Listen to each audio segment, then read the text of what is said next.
Hi, I'm Adam. I'm an anthropologist, and I'm primarily interested in human-animal relationships, and in particular how humans and animals make space together and what those consequences are. And as an anthropologist, I work with people, and with this physical distancing that is required of us given the current circumstances, I'm unable to do a lot of the kinds of work that I would often be doing. So I'm going back to my roots, which is doing some work as a herpetologist. But of course, this is more than 15 years later from when I used to do that kind of work, and my interests have changed. My training and stuff has obviously changed, and so I'm going to be putting kind of my current interests and stuff to work in herpetology, and mainly looking at how reptiles and amphibians are using anthropogenic space. And what that means is how these animals are taking advantage of and utilizing and potentially thinking about spaces that are like obviously created by humans. You could really think about any space as being anthropogenic or human-made in one way or another. You could walk out into the middle of the forest where it seems like, nobody's ever been. And if you dig deep enough, if you look hard enough, you will find evidence of that landscape being modified by humans. And so I'm going to be doing work along the Leon Creek in San Antonio, Texas. And today I am at Cathedral Rock along what leads into the Leon Creek, and I'm going to check out a few spots that I know often have snakes in them. I've seen a Texas spiny lizard and a crevice lizard so far. I got some video of the spiny lizard, which I will put after this, but I was not able to get the crevice lizard because it was too fast. So I'm going to go start flipping stuff and looking around and seeing what I can find. So when my partner and I first moved to San Antonio a year ago, or almost a year ago, this little kiddie pool has been down in this little depression here. It used to be farther down that way, and as there's been flooding and stuff, and I'm sure people have moved it too, it's kind of made its way over here. This has been its home, and I've never found anything under it, but it's always something interesting to look at. There's the area that we're kind of shooting for today is going to has yielded coach whip a couple of different times. I flipped a few of these things just a few minutes ago, and there's not really anything over here, so we're going to walk down and go to I think the more productive area. We came out here the other day. So we've got a water snake here, right here.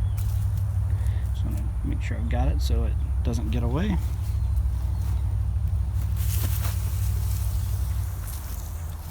ahead and grab it.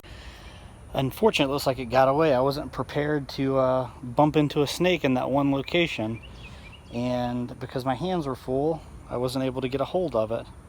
Luckily I got it on video. I'm not really familiar with all of the snakes of Texas yet, but I suspect that that's probably a plain-bellied watersnake, which I will go on to iNaturalist when I get back to my house and give it a look and see if I can't figure out exactly what it is. Anyways, back to the point that I was making before I bumped into that snake, which I unfortunately lost. This had water rushing over it the other day when my partner and I came out here looking, and so we had to take another route to get over to this area where I've found the coach whip, and there's some nice areas to look. There's still water over here on this side, but of course down there it's dried up now. This runs into the main creek, which I've never found anything in. Well, that's not true. I found a garter snake farther down the trail one time, but I've not found much out that way. But this direction that I'm walking now has been much more productive. Alright, this is an area that's got some nice boards to flip. I've not found anything apart from a toad over here and a lizard.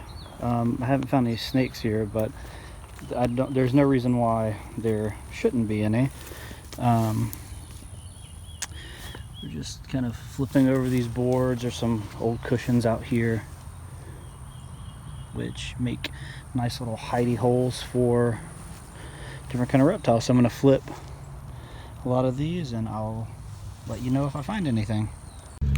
Well, I found my coach whip friend that I had found a few times, and unfortunately it looks like she has been killed and eaten by what looked like a bird of some sort.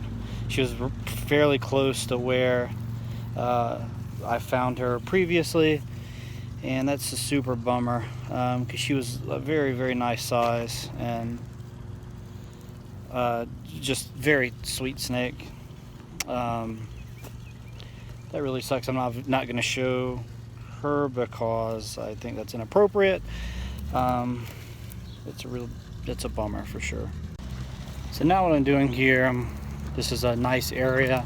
When we talk about anthropogenic space, there's a power substation right here behind me, and I'm walking on a dirt road.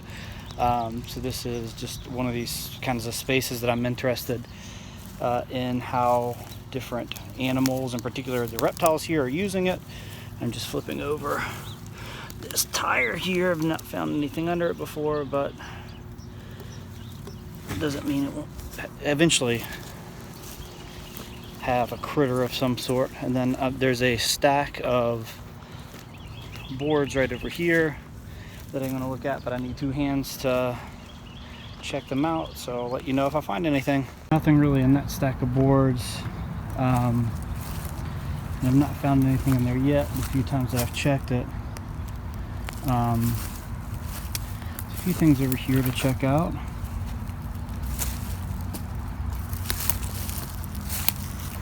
Just keeping my eye out for anything interesting.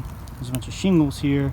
I don't suspect anything's going to be under those, but there's a nice board down here to flip. I am going to finish walking down this road. There's not a whole lot left to flip or check apart from the grass. So I'm just going to walk and keep my eyes out. See if there's a nice big ant pile. And nothing particularly interesting. I'm going to just keep walking and see if I find anything interesting, and if I do, I will capture it on video, and if not, then that'll be it. It's been a interesting day. I saw my first water snake here in Texas, which was really cool, but really finding the coach whip dead really kind of sucked the air out of me. It was very cool to go visit her when we would come over into this area. She liked to hang out under this little bit of roof, but unfortunately there is a trophic network, and unfortunately she got caught by a bird. I'm in this area right now. There's an old homeless camp here that I'm going to go check out that people haven't been using for a while. There's some things to flip, and this area is really weird because there are a lot of dead deer carcasses. Not something that I will capture in video, but nonetheless, there's like maybe 4 dead deer. There's one right over by where the coach whip normally is or was, and then down this trail here behind me, there is like 3 of them right on the trail for whatever reason. Finally caught up with my partner, Dr. Sarah Pollock, and we are gonna keep looking for some stuff and follow this bit of the creek along and see if we can't find anything. This is over by where I'd seen the water snake earlier, and we'll keep looking along this area. I've seen lots of deer bones. Alright, I've got the backyard set up with some stations to try to attract some snakes. The backyard is a mess right now because CPS, the energy company, had to dig a new trench to repair an electricity line, which they finally fixed back in December. So what we're going to do is just check a few of our little stations here, see if we've got any interesting critters. in the backyard. The best sites are over here on the corner of the house, where we have these little bits of shed door from when we replaced the shed, when we fixed the outside of the shed. And little rough earth snakes love to get under here. One time we've also found a little Mediterranean gecko between the two. And there we go. We've got a rough earth snake right here. See if there's any more. Go ahead and grab him up really quickly, really gently. Oh, it's wrapped around the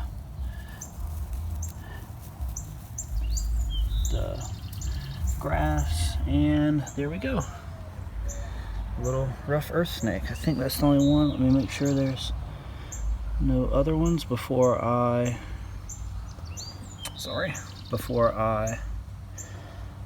put the boards down. Just got a little rough earth snake here.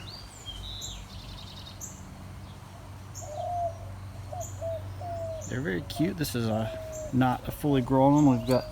There's one that's in the yard that we see from time to time that's pretty big for a rough earth snake. Let's get some good light here so you can see him.